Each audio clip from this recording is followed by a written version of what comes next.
Hello, cubs, and welcome back to my cozy den. We are, of course, still enjoying my favorite spot overlooking the Imperial City in the heart of Cyrodiil. And that means, of course, we are continuing our exploration of the Elder Scrolls themselves. So before we continue, don't forget to drop a like and subscribe if you want to support this channel, as it means a lot and really makes a difference.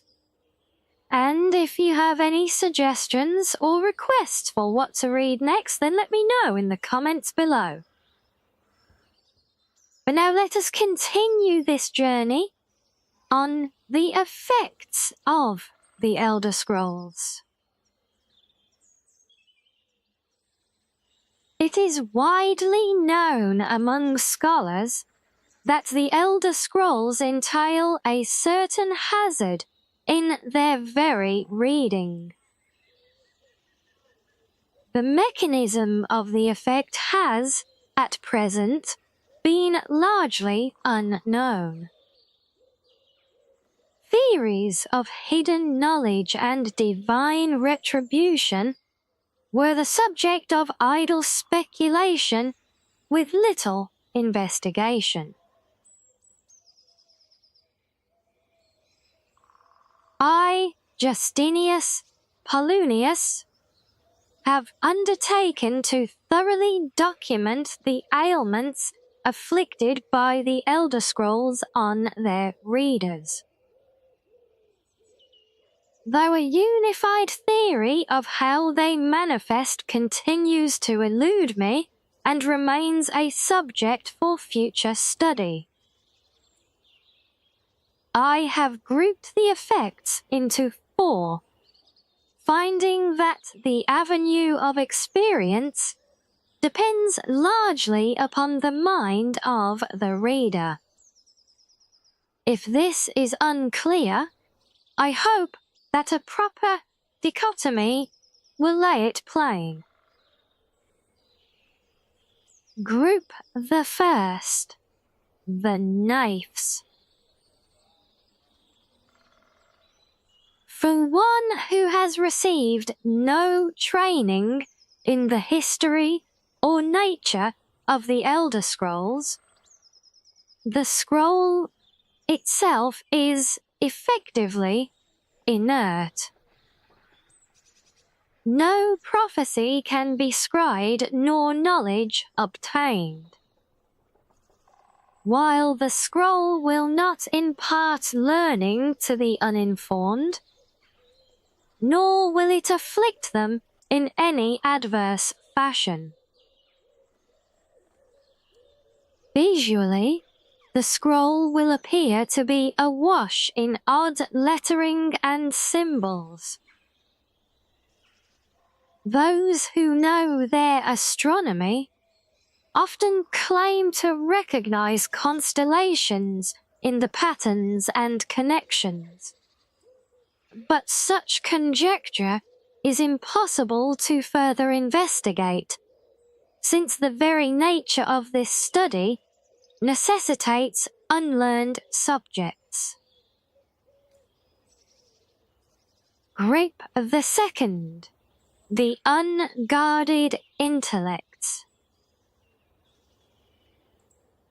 It is this second group that realizes the greatest danger from attempting to read the scrolls. These are subjects who have an understanding of the nature of the Elder Scrolls and possess sufficient knowledge to actually read what is inscribed there. They have not, however, developed adequate discipline to stave off the mind-shattering effect of having a glimpse of infinity. These unfortunate souls are struck immediately, irrevocably, and completely blind. Such is the price for overreaching one's faculties. It bears mentioning, though, that with the blindness also comes a fragment of that hidden knowledge. Whether the future, the past, or the deep natures of being is dependent on the individual and their place in the greater spheres. But the knowledge does come. Group the third. Mediated understanding. Alone in Tamriel, it would appear that only the cult of the ancestor moth has discovered the discipline to properly guard one's mind when reading the scrolls. Their novitiates must undergo the most rigorous mental cultivation, and they often spend a decade or more at the monastery before being allowed to read their first Elder Scroll. The monks say this is for the initiate's own protection, as they must have witnessed many unguarded intellects among their more eager ranks. With appropriate fortitude, these readers also receive blindness, though at a far lesser magnitude than the unguarded. Their vision fogs slightly, but they retain shape, colour, and enough acuity to continue to read mundane texts. The knowledge they gain from the scroll is also tempered somewhat. It requires stages of meditation and reflection to fully appreciate and express what one saw. Group the fourth. Illuminated understanding.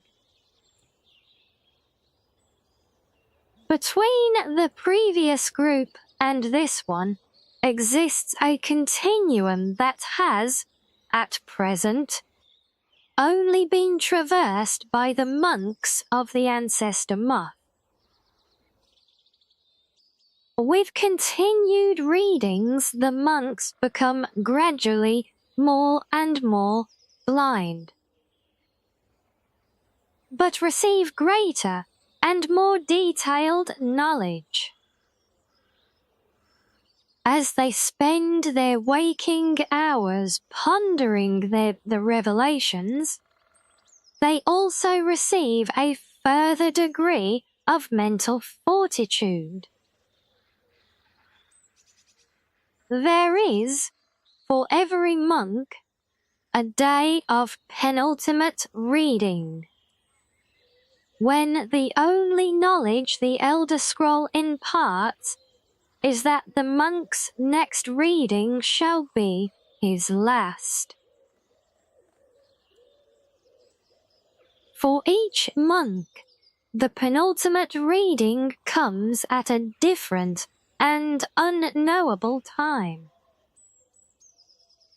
Preliminary work has been done to predict the occurrence by charting the severity of an individual monk's blindness.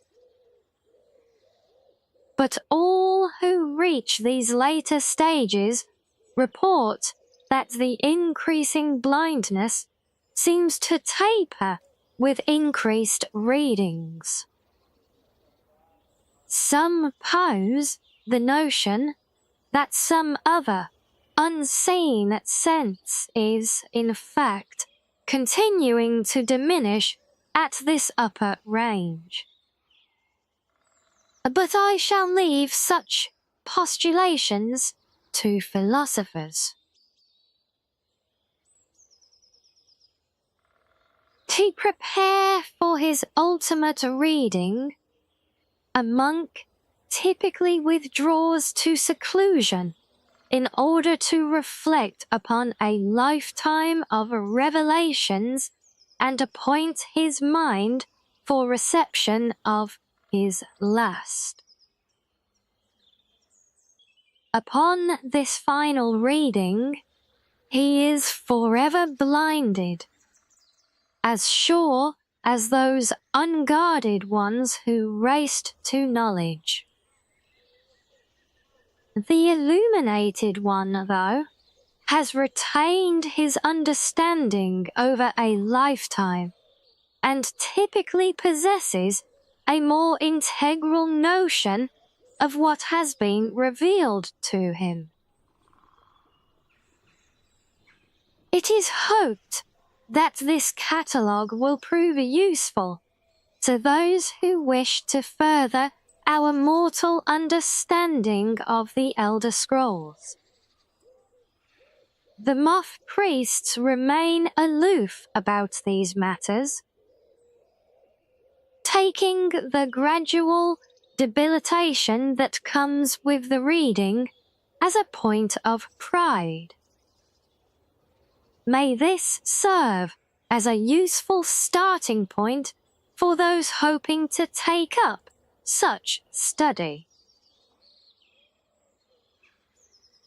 Dictated to Anstius Mechin, 4th of last seed in the 126th year of the Second Era.